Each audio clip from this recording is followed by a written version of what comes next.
Readers Entertainment Radio presents Booklights with your host, author Lisa Kessler. Booklights, where we're shining a light on good books. Hey everyone, it's Monday. If you're in the U.S., did everybody survive Thanksgiving? This was a strange holiday season, right? Very bizarre, but we did have some turkey, so I'm very grateful for that. And today we have Melinda Curtis on. She's a USA Today bestseller. I can't wait for you to meet her. And she has a really neat Thanksgiving-ish, I guess, themed anthology that she's in called Thankfully in Love. So we're going to talk about that. And if you haven't read Melinda yet, you are in for a big treat. I will read her bio here so you can get to know her. Melinda Curtis is the USA Today best-selling author of lighthearted contemporary romance. In addition to her Sunshine Valley series, From Forever, she's published independently and with Harlequin Heartwarming, including her book Dandelion Wishes, which was made into a TV movie, Love and Harmony Valley, starring Amber Marshall. She lives in Oregon's lush Willamette Valley with her husband, her basketball-playing college sweetheart. While raising 3 kids, the couple did the soccer thing, the karate thing, the dance thing, the Little League thing, and, of course, the basketball thing. Now, when Melinda isn't writing and Mr. Curtis isn't watching college basketball, they do the DIY thing. So you can imagine how fun that is, right? I did put a link to Melinda's website right there on the Blog Talk site. You can click it any time and go sign up for her newsletter and check out all the books, so many books over there on her website. So without any further delay, Melinda, are you there? I'm here. Yay! I'm so glad you could be here today. We were talking before the show that because romance is its own little romance-landia, we've kind of known each other, at least recognized our names, but this is our first time talking, so it's really exciting. I'm glad you could be here today. Well, thank you for having me. It's just fun to finally put a voice to a name and a picture. You know how that is? We see people on social media, and now it seems like in the time of COVID that there's a lot more videos going out, a lot more podcasting calls, and it's like, oh, this is really fun. Yeah, it's a nice way to connect, right? And you have a new anthology out that's Thankfully in Love, and it's around Thanksgiving, right? You want to tell everybody about it? Well, these are 4 Thanksgiving novellas, all with happily ever afters, of course, and from 4 different romance voices, which is really a pleasure to be in because it's a company called Arc Manor. It's their first foray into romance. So we're kind of launching the line, so to speak. Oh, nice. And it's lovely. I've worked with Leslie Robin, who's the editor of the collection, a couple different times with Heartbeat magazine. They were a magazine devoted to romance, and I would write short pieces for them. So this is really fun. So it's got a light romantic suspense set around Thanksgiving. It's got a friends to lovers trope, set around Thanksgiving. It's got a medical romance with a woman that's losing her eyesight set around Thanksgiving. Also, that one is at a sunny tropical resort, so it's very, like, you don't expect snow. And my story is actually set in your old stomping grounds in San Diego, the San Diego area. With it's part of one of the more rom-com type series that I write with a matchmaking St. Bernard, who his owner is a Navy SEAL who goes, when he's deployed, he leaves his dog places, with people that he knows, and he comes with these ginger snap dog cookies that look very much like ginger snap, eating them, and if you eat the dog cookies, then you can hear what the St. Bernard is thinking, which can kind of throw you off. So mine is between a chef and the person who's helping watch the St. Bernard. So it's kind of amusing. He's trying to put on a very staid and formal Thanksgiving feast, and yet he keeps on hearing this doggy voice in his head. And it's good to have a sense of humor in 2020, let me tell you. Exactly, right? And so is the chef, what kind of trope is that one? Has he known her before, or is she a stranger, or? He did know her before, and it's kind of a little bit enemies to lovers trope as well. She was jilted. She used to love Thanksgiving and was jilted on her wedding day on Thanksgiving, and he was the best man. Oh, okay. That's catnip for me. I love enemies to lovers, so I'm so there. I know. I do like that trope because they are they're already kind of pitted against each other, and they may have respect for each other, but there's a little bit of a grudge, right? You have to learn how to forgive. Yes, and I love that you can play with, you have to have strong feelings about someone to carry a grudge or to, hate someone, or, there's a lot of energy there. And so for me, when I write it and when I read it, I love that push and pull, because there's something about them, and so when that coin flips, it always feels really good. Yeah, that's so lovely. When you write contemporary romance, what's your favorite part of contemporary? Is that what you like to read too? I am a big historical romance reader. That's kind of like my deep, dark secret. I think I just love historicals. Give me a beautiful cover and a Duke in the title, and I am just sold on the book. Doesn't matter what the trope is, I just love it. But you can't really bring that into contemporary. And one of the things that I enjoy writing about contemporary is the small town ensemble piece. So there's a lot of players. My series for Forever Romance, for example, is set in Sunshine Valley, and there are 3. Oh, look, here's kind of a link from the Thankfully in Love anthology to Sunshine Valley. Is I have 3 widowed matchmakers they're the board of the local widows club, and they take people who have been widowed who are in a younger generation than them and try to find them a match in this small town. It's just cute. Filled with their hijinks and humor, but it really creates, I think my character list was something like 50 by the time I finished the 3 books. Yeah. Yeah. But you write paranormal, you have a lot of characters too, right? I do. When I write like a Wolfpack book, by the time you get toward the end of the series, you have so many people in the Wolfpack now because they've all found mates. And so by the end, you have one scene where they're all there and you're like, oh, Lord, okay, here come 12 introductions really quick. Right? Yeah, everyone gets a little appearance that has some relevance to the story as you wind through. And then Forever had also asked me to write a couple novellas to go along with the series. And so I made a conscious decision of, okay, I'm going to use my widows in that series, but I'm also going to have maybe a different part of the community for these novellas, So I have my main cast, which gets big books, and then I have my novellas, which have the smaller players. Still super fun to write. Right. And do you ever have like the secret desire to write a historical? No. You like to read them, researching.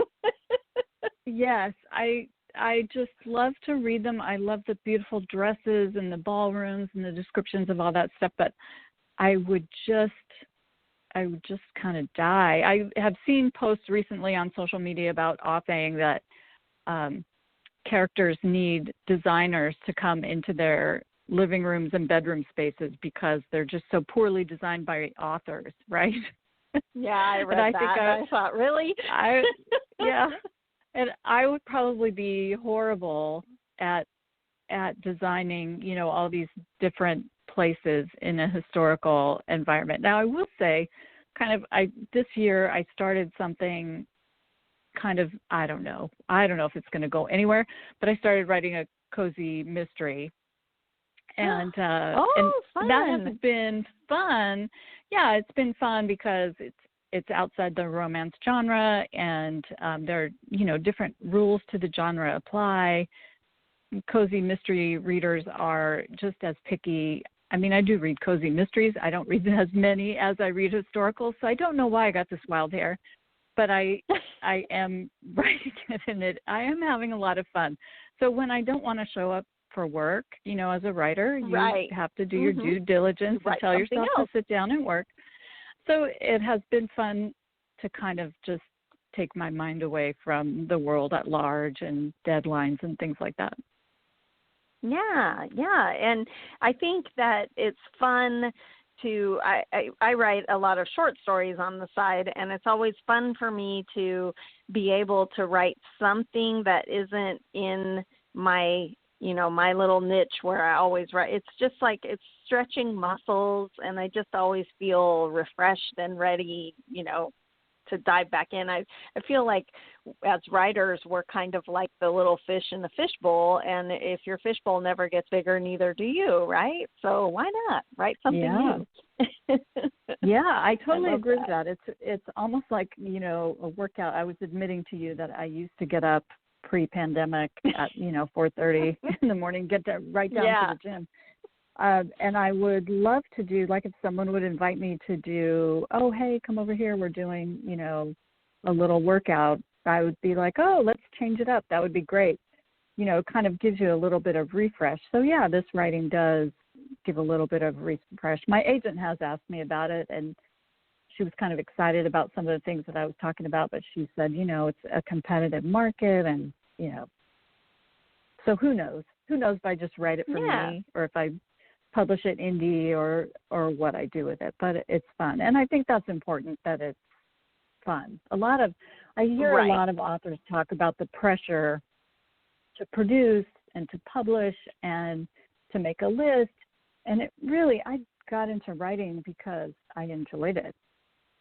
And the fact that I'm now making money and earning a living doing it is totally different, and you have to kind of step back every once in a while and rediscover your passion for your daily grind. Very true. And especially with this pandemic year has been so crazy for creatives as a whole, but for especially, I feel like especially for romance writers, because we're writing a happy ever after. And how do you do that when the whole world's on fire? So have you found something to, keep yourself motivated and getting the words on the page? Do you just hide from the news, or how are you dealing with writing during a pandemic? Well, I tend to have a fast drafting process, so I will write things fairly quickly, and sometimes the plot won't be there in a chapter or two that I write, but the romantic comedy will be there, the comedy piece. So I've kind of learned that I don't write the hero or heroine as the main comedic element very well.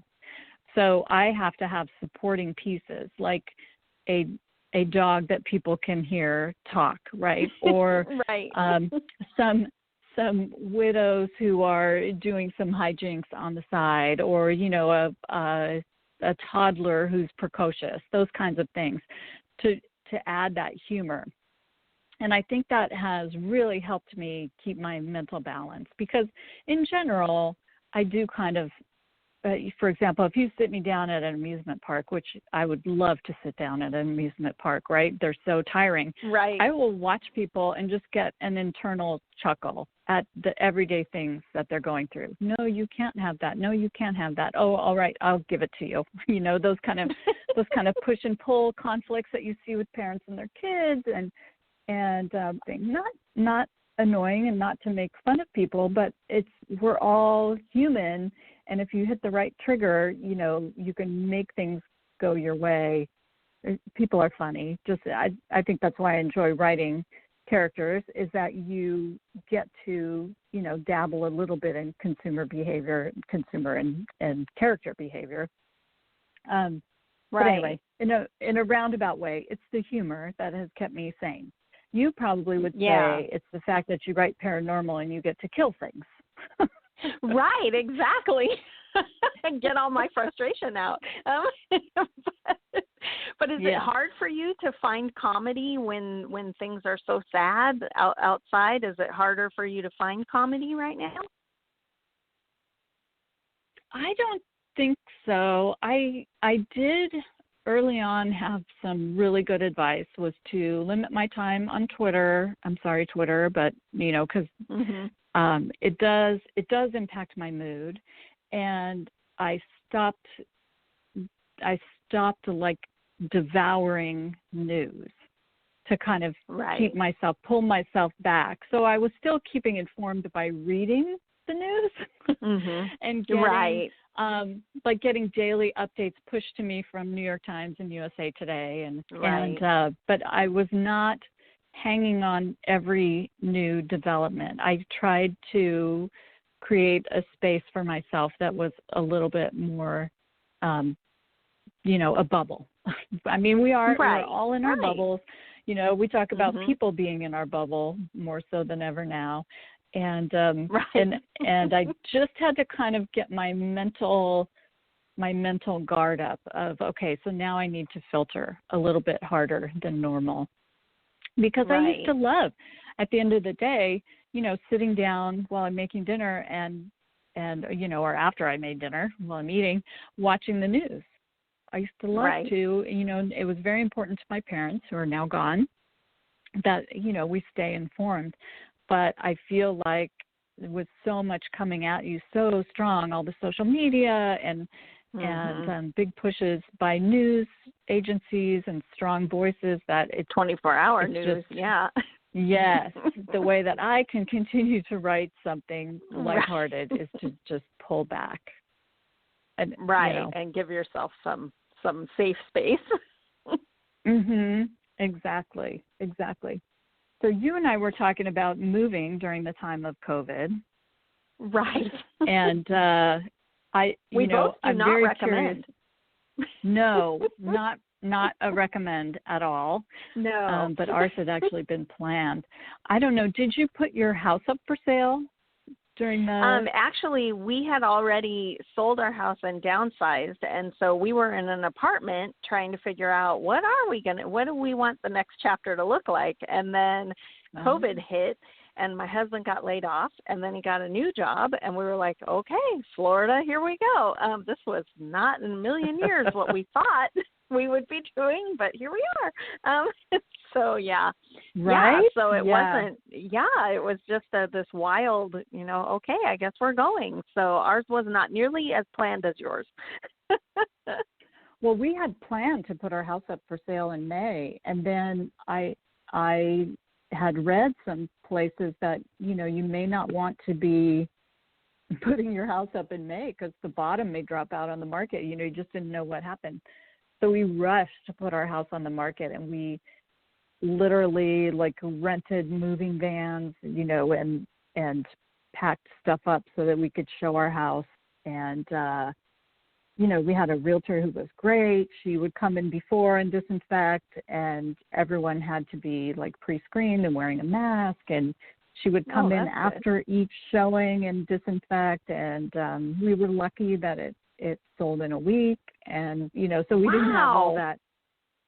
Yeah, I think we had 25 showings in a week because nothing was on the market at that time. Right. Yeah, nobody wanted to move during the plague. No, only silly people, Only silly writers. Writers who go, well, I can write from anywhere. Exactly. And, the potty break thing, we had to, since it was a 10-hour drive to where we were moving, and we did 3 long trips with moving vans, that we, we had to figure out, okay, so if we do drive through McDonald's, then where are we going to go to the restroom? Right. Because we we kind of knew, like, there are some, let's face it, there are some gas stations or convenience stores that are just not clean and might not be clean during a pandemic. So, yeah, it became, I would recommend Costco to anyone. Like, we plotted out where Costco was on the map, and that's where we ended up taking breaks, literally. Yeah. Yeah, but you have to in these strange times that we find ourselves in. So anyone out there who might be moving, that's a great tip. Yes, also La Quinta, because I was moving across the country with pets, and they take your pets, and it doesn't even cost extra. So there's my shout out. There you go. Go La Quinta. Right? Yeah. So I wanted to ask you, because I don't know, and I thought readers might want to know too. You've been writing now for a long time, USA Today bestseller, but when you were starting out, I mean, what did your writing journey look like? Did you always think you'd be a writer? Did it hit you when you had kids? I mean, what did it look like for you?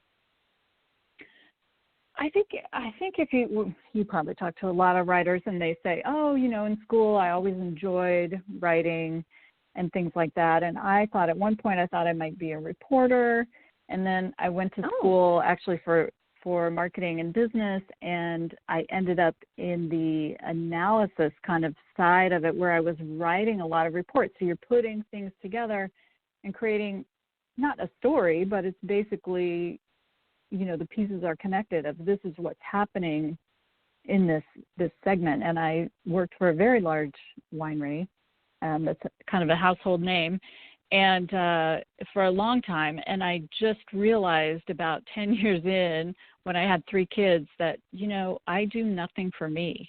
I do all the kids stuff. I support my husband, who is teaching and coaching and then athletic director, and, busting my butt in the corporate world. And I would read romances. That was kind of my escape. And I know every reader has probably had this, where I had in my to be read pile one sucky book after another. And then I hit on one, and I was thinking to myself, gosh, I could do better than this. And I hit on one that actually had in the front a lovely message to readers and how they could get in touch with her. And she lived 45 minutes from me. So I wrote to her and said, okay, so how does one do this romance writing thing? And she invited me to a Romance Writers of America local meeting in Sacramento. And so I went to that and kind of learned, soaked it all in from the chapter meetings and speakers. And then I met a couple editors from Harlequin, and I wrote on spec for one woman, Paula Eichelhoff, who's now since retired, but I wrote on spec for her for 2 years until she bought a book. And, she was just lovely in kind of coaching me along as how I should tell a story. Just tell the story, she'd say. Just tell the story. Don't worry about the pretty words. First you got to tell the story. The bones have to be there. And I think she's probably part of the reason that now I fast draft stories, because I just tell them, and then you go back and what are people wearing? What is the mood like they have here? Clothes? That kind of thing. Yes. What are their thoughts even? Yeah, the whole thing. So, it was kind of an interesting journey. I think it was 4 years from the time I wrote to that author, who was Susan Crosby, lovely, talented author, could bring on the steamy, sexy, and the tears. And 4 years until I was purchased. That sounds sad. That's so exciting. Until I was contracted. I know, right? Yeah. So I got to ask, if you were working at a winery, are any of your series, do you have any winery type series, wine tasting places, all that kind of thing? You know what? Publishers ask for that quite a bit, because I guess it sells well overseas, winery books. Right. And actually, the book Dandelion Wishes, which was made into that movie with Amber Marshall, who is fabulous, by the way. We got to go on the set of the movie Love in Harmony Valley. It's you can find it on demand on Up TV right now, and it's on DVD, and we expect it to be Netflix next year, I'm thinking. Wow. Yeah, it is. It is really exciting. And I just feel that one is a blessed that winery I book know too. so much. That is a winery book, and I think that's why they picked it, because they were going to distribute the film in France and French-speaking Canada, and so they wanted something with wineries, and I did like a whole 11-book series in this town with the winery. And actually, anyone who has worked in the wine business who is not a wine drinker, like I came to it, was not a wine drinker at all. I was a staunch Pepsi drinker. And I was in my 20s, and they sent me to UC Davis, which is a university known for being winemakers and wine growers. And I had to spend this whole weekend, drinking different wines, some of them not tasting very good, just so my palate could recognize things.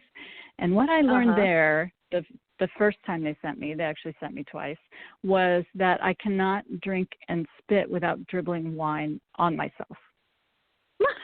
So, well, that's handy to know.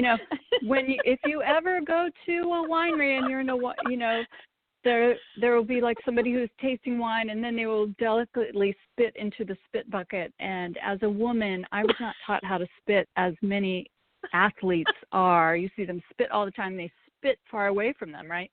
Right. Yeah, it's a skill that you can hope to learn. But yes, but you have not mastered. Yeah, so I do now know quite a bit more than the average person about growing wine, and I was towards the end of my career there. I was part of the development team where I can say I worked for the Gallo Winery. I used to work for Ernest Gallo, who has passed on. Oh, wow. On that side of the business. And towards the end of my career there, I worked on things like we bought the Fred McMurray property. He was, I don't know if you remember Fred McMurray, the actor. Mm-hmm. He was in My Three Sons. And I didn't know he had a winery. He did, the McMurray Ranch property, beautiful property. And so we would acquire these boutique little properties like that, and there's a wine out now called McMurray Ranch. So I would go in with the team, and we would decide, okay, so how are we going to talk about this place? So we would, feel the soil. We would really get into it, and then determine like how we want to label it and what the website would look like and all that. So I was part of those types of teams that would come in and do stuff, which was really interesting because it's almost like creating a book, right? You have to create the whole character of the winery. And I bet that helped with the writing too, because you have all those insider, things that most authors, who decide they're going to write a contemporary on a winery probably wouldn't know, right? Right. Yes. And it's kind of like when I'm asked to write a chef book, or, I've done more than my share of bakery books too. And anyone who writes small town always has to write a bakery book, right? So I cook to eat. I don't like watch all the cooking shows or enjoy all that kind of thing. That's not my shtick, but I can write it. I have enough knowledge to write it. But you should, my advice to writers is write something that whether it's, the concrete construction business or the military or whatever, build on your strengths that are close to you, especially while you're first, flexing your writing muscles and figuring out how to tell story. Right. It helps I agree tremendously. Completely. Yeah, because you can go down a rabbit hole and just be lost for hours or days doing research on stuff that you won't even use. Like, I think it was Jennifer Cruzy. I heard her speak one time, and she said, I wanted to do this piece on China in this book, as in the dishware. And so I wrote a scene with 11 or 12 pages of them talking about this China. And then I realized, really, it should just be like less than half a page. But I spent days researching it, and I love it. Yes, I've gone down that rabbit hole. Yes, exactly. So there's so many ways to get distracted as an author. Right. Well, I wish we could stay on all day, but we're running out of time. So how do you like readers to get in touch with you? Just through your website? Are you on Facebook? How can they get in touch? I am on Facebook at Melinda Curtis Author. I am also on Instagram, same type. I might be on Instagram as Mel Curtis Author. And melindacurtis.net or .com is my website where you can sign up. In the upper right-hand corner, there's a sign up to get on my mailing list, where you can get 2 free novellas to see if you like my author voice. It's reading, as you know, is like eating. Sometimes you like it spicy. Sometimes you like it light and happy. So I like to allow readers to have that chance to kind of experience my writing before they plunk down cold, hard cash. No, that's cool. Well, thank you so much for being here, and it was great chatting with you, and good luck getting through. Hopefully we'll have vaccines soon and normal life. Right? Well, thank you so much for having me. It was just so much fun talking to you. We'll have to do it again. Yes, for sure. Thanks for joining us on Booklights. Be sure to connect with us at www.readersentertainment.com for articles, blogs, videos, and podcasts that matter to readers.